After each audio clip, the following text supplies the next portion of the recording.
Thanks for taking time to watch this Web Extra. My interview with Republican presidential candidate Mark Sanford covered some ground on foreign policy that we didn't have time to bring to you on For the Record. We spent some time talking about the United States' commitment to the Middle East. Here's that part of the conversation. What about Iraq and Afghanistan? You were touching upon how we've got the involvement in the wars that have been going on for 18 years now, specifically. How do you get American forces out of there? And you can't just, by what your argument with Syria, you don't just, but you absolutely come up with a timetable and you say, we've had a long involvement in this part of the world. In some cases, it's been counterproductive in that it's created chaos and reaction. Modern militaries are sizable forces. And, for a while we had over 100,000 troops in that part of the world. We don't anymore. But that's a big footprint. And accidents come along. They're casualties of the war process with that many folks in one area. And so I would say we've tried. It hasn't worked. The idea of nation building has never worked in the history of man. Nation building, at the end of the day, you can be given a start, but you got to make it on your own. Well, folks got to decide there how they want to be governed. I guess the one argument that can be made when we talk about nation building, well, I mean, after World War II, it kind of worked with Japan, it kind of worked with Germany.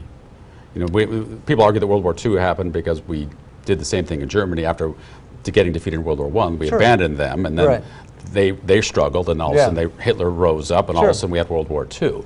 So, but after World War II, the argument is that we learned from our mistakes of World War I, and we helped Japan, which became a great ally, and Germany became a great ally. So here we are going and messing in the Middle East, and now we abandoned them. Are we not looking for more trouble down the road? I don't think it's abandonment when you've been there for 18 years. But do we need to make sure there's a World War II, it was done in a matter of months, and we were gone. And we still have forces in Korea. We still have forces in Japan. But again, we don't have a war footprint in those parts of the world in terms of our engagement and running patrols on a daily or a nightly basis and having special forces. We don't have special forces moving around in Japan right now in their civilian population. That is what's occurring. So it's a bit different.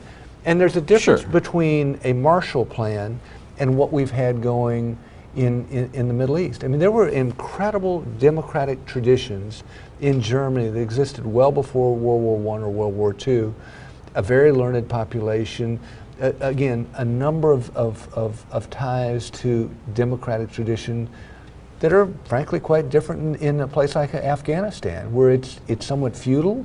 It's been feudal for hundreds of years. And the idea, there's a little bit of hubris that says, we'll just come in and we'll change it for you.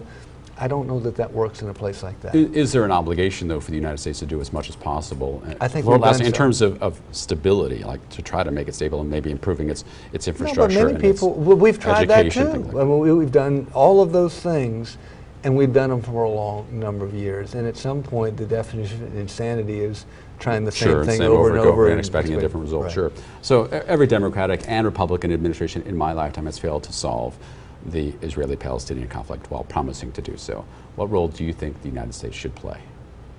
In that one, we've had an ally that stuck with us, and I think that we want to continue to stand by Israel, but at the same time, open the door to conversation between those two factions, if you want to call it that. I mean, there's a strong faction within Israel that would like to find peace with the Palestinians. Oh, absolutely. And I think at times we've sided with the more strident faction that says no, period, and I think that's probably a mistake. So I think we want to be a facilitator of conversation and let them decide. Do you think that there's also the Palestinians are sort of divided themselves? I mean, there's Fatah and Hamas. And do you think that the United States needs to play a stronger role in terms of saying, controlling Hamas, which is recognized as a terrorist organization? Right. So how does the United States play a facilitator role when there's even that division on the Palestinian side?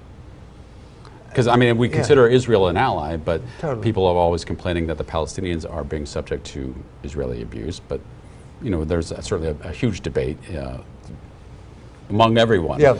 But if there is that division, is there something that even just from the standpoint of the Palestinians, the United States should be actually engaging the Palestinians and not just relying saying Israel's our ally, but hey, let's see if you guys can work out your differences? Again, I think we want to engage with anybody that has democratic traditions, biases, or an open mind. And inasmuch as a faction within the Palestinian conglomerate, if you want to call it that, is predisposed in that direction, we ought to be engaging with them. Do you support the boycott, divest, and sanctions movement against Israel? I don't.